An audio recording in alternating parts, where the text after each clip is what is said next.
Milko Tušek se je na akademiji ujel pod neke vplive Stupice, Debenjaka, Miheliča in to se je še kar nekaj časa videlo, vsaj v teh prvih, recimo, naseljih, neke poteze, ki jih je pač podedalo od teh mojstrov, ampak že naslednja serija znakov, ki je v bistvu se odločil, da bo upodabljal stvari iz tega mestnega hrupovja, ki je bil sam deležen, ki ga je živel kot mlad odraščajoč v Kranju, je potem popolnoma drugače pristopil. Sicer je še zmeraj ostal na področju grafike, ampak že ta način tiska s kartona je v bistvu neka njegova rešitev.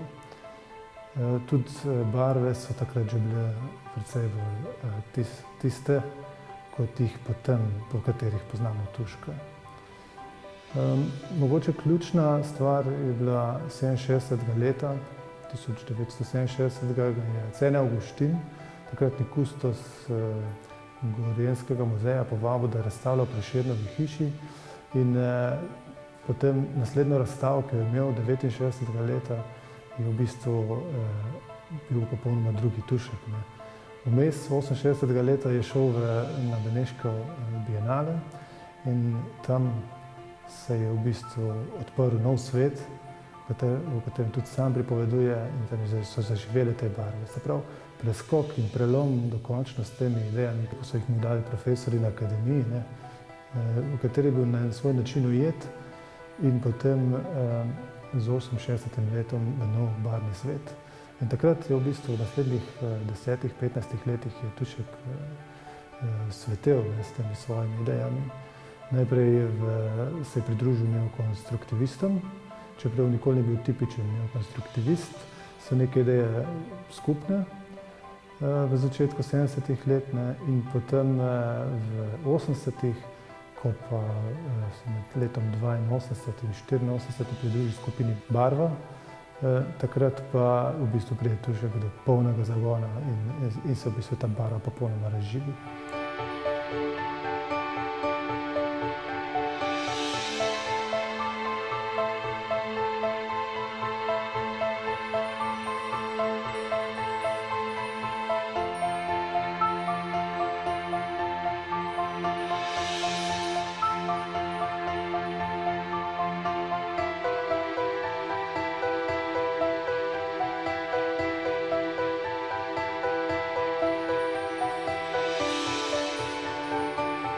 Jaz sam sem se čutil tudi osebno vpleten, ker sem že kot majhen otrok ves čas sodeloval nekako pri tem, čeprav po otroško, z otroško igro. Namreč oče me nikdar ni izločil iz tega svojega ustvarjanja, ampak me je zmeraj nekako vključil v njegov ustvarjalni proces, tako da sem bil zmeraj prisoten. Zmeraj mi je govoril, kje mu lahko pomagam. Jaz sam pa sem vtis, da to delava skupaj. In konec koncev so tudi moji ustvarjalni temelji kot slikarja v teh otroških, zgodnjih, svetlih, barvitih letih. Zato sem se čutil dolžnega, da nekako potegnem črto pod očetov opus. Namreč oče je sicer veliko razstavljal, vendar je zmeraj razstavljal neko, to se pravi, svežo, aktualno produkcijo. Pogosto pa se je pozabljal, kaj je naredil v tistih svojih najbolj raziskovalnih, najbolj naprednih, prodornih letih. To se pravi, govorim o letih konec 60-ih, začetek 70-ih. Tako da sem se za to razstavo nekako odločil, da poskušamo v prvi vrsti osvetliti ta leta, ki so morda pozabljena. Pozabljena so tudi zato, ker so eksponati iz teh let izgubljeni, po večini izgubljeni, ali v zelo slabem stanju. Zato sem se odločil, da nekako v prvem nadstropju te galerije postavimo to zgodnjo fazo, to se pravi 60. leta in tja do leta 70. V pritličju smo postavili zrelo obdobje in v drugem nadstropju se tudi to zrelo obdobje nadaljuje.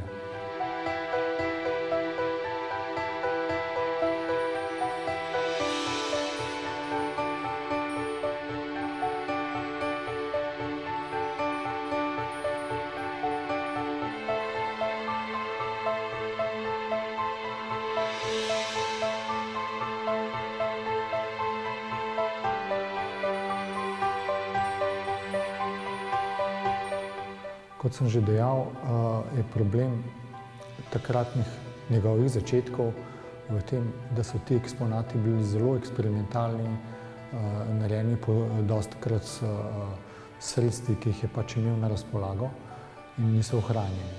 Zato smo poskušali dokumentirati iz starih fotografij ta začetna dela. Ves čas pa se mi je zdelo, da pogrešam enega od teh ključnih eksponatov, ko se je očetov razvoj nekako razširil iz slike v prostor, ko se je slika dobesedno razpršila, razletela v prostor. To se je zgodilo leta 70. Nakazovalo se je že recimo 68, 69. Potem pa je s svojim prvim eksperimentalnim ambientom nastopil v atriju Gorenjskega muzeja in ta ambient se je imenoval Labirint, vendar je bil zelo, kot sem rekel, eksperimentalen. Sestavljen je bil iz platnenih panelov, ki jih je nekako obesil v obliki labirinta. Ko je dobil to prvo izkušnjo, pa se je odločil za nekako, da izdela nek pravi galerijski eksponat in tako je nastal ambient Rdeče modro oblo, ki je bil prvič razstavljen v Moderni galeriji v sklopu razstave Studio 70, to je v sklopu skupine neokonstruktivistov. Ta je bil takrat zelo odmeven. Verjetno je eden prvih, če ne prvi v takratnem našem jugoslovanskem prostoru. Žal pa je kasneje, ko je s tem ambientom gostoval menda v Novem Sadu, se je ta eksponat izgubil. Ker se mi je zdel to eden ključnih njegovih eksponatov za tisto obdobje, sva se že večkrat z Markom Arnežem pogovarjala, da bi bila možna rekonstrukcija tega ambienta, zato so se ob tej priložnosti tudi odločila izdelati repliko, rekonstrukcijo tega ambienta.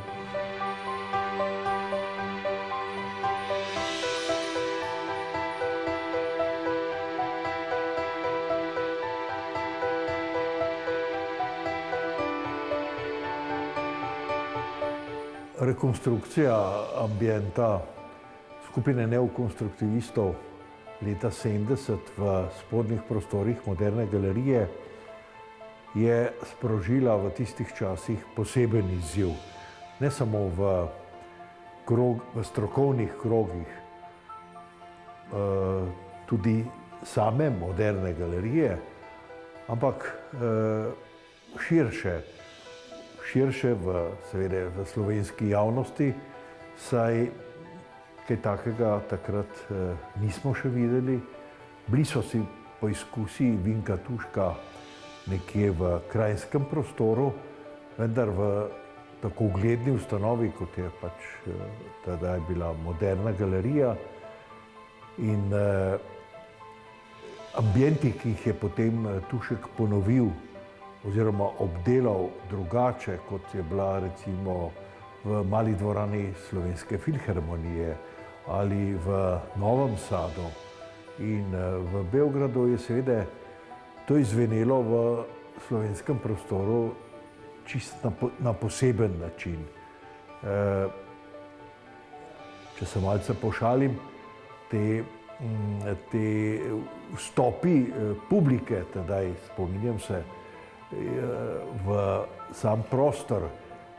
Krogle niso bile lahke, saj so bile iz struženega lesa, so krepko udarjale, tako da bi rekel, da je bila taktilna umetnost še posebej, ena komponenta taktilne umetnosti se je tu še posebej pojavila.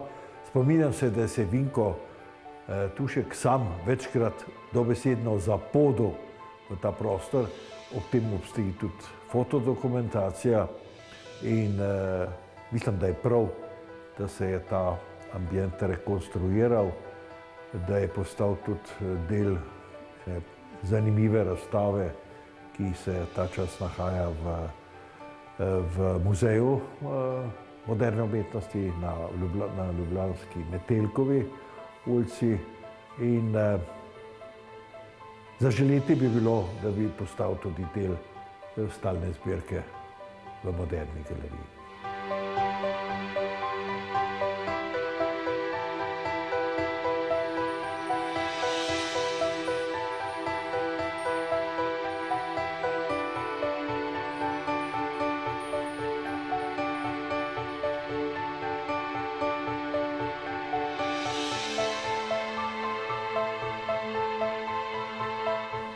Ob tej razstavi Vinka Tuška se spominjamo nastanka skupine neokonstruktivistov, vsaj tako smo jo takrat imenovali. Pravzaprav smo bili vsi generacijsko povezani, nekako smo skupaj končavali akademijo. Jaz sem imela 4 leta, Tušek in njegova generacija zaključila s 5 leti, ampak kljub temu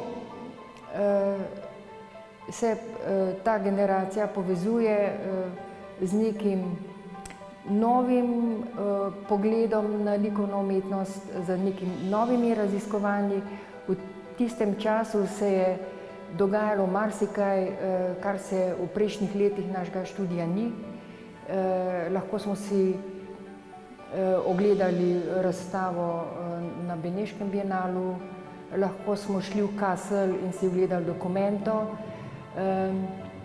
Med tem časom smo že tudi imeli delovne štipendije, ki nam je omogočilo ta razmah, to raziskovanje v teh novih pogledih na likovno umetnost. In tukaj smo pravzaprav res posrečeno srečali in slikarji, kiparji, grafiki. Vinko Tušek je bil ves navdušen nad barvo, prav ta modro, rdeča, bela. Začel razmišljati o postavljanju kot slikar, zanimivo, da ga je zanimal prostor. In Vinko je tlele navduševal nas vse skupaj s svojimi domislicami, tako kot se poskusil že v samem kanjonu Kokre. Podobno je razmišljal pri svoji postavitvi v galeriji. In v tistem času, glede na štipendije, smo imeli tudi neke finančne možnosti, da smo realizirali te stvari. In mislim, da smo bili kar na istem imenovalcu in smo res sprejemali te nove ideje zelo, če bi rekla, suvereno, avtorsko, obenem pa časovno v duhu tistega časa.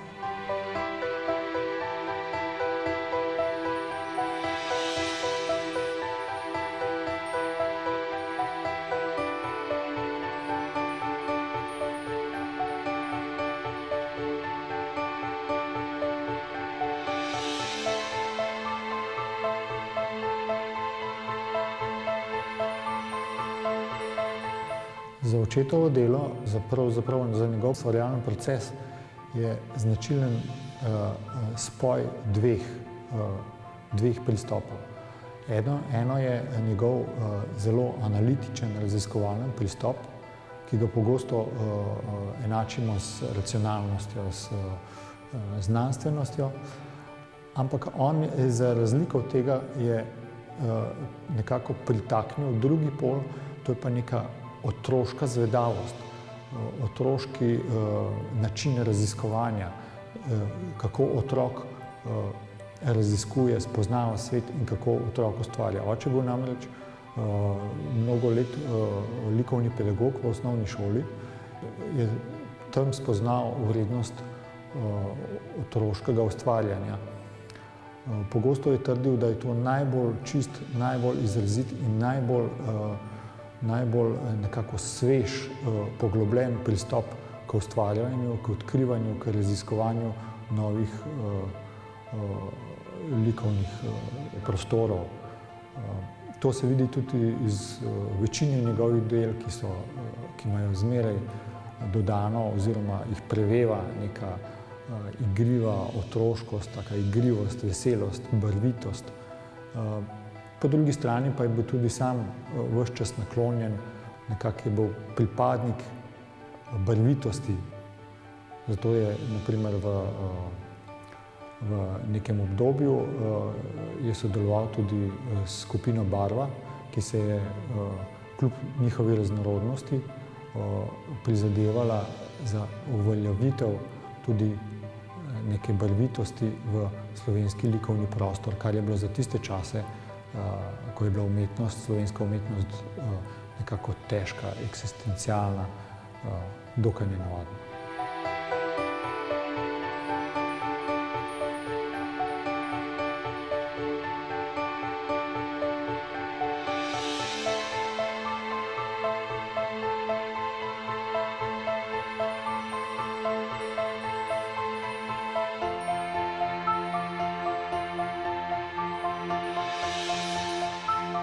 Kranjski slikar Vinko Tušek je v marsičem prvi, kar zadeva likovno umetnost v Kranju.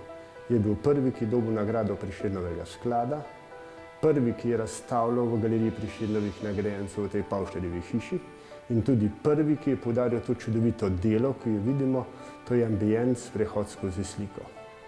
Tuškova ustvarjalnost je na eni strani povezana z njegovo neumorno raziskovalnostjo, po drugi strani pa je bil Tušek tudi odličen pedagog, saj se je več desetletij navdihoval nad otroško ustvarjalnostjo.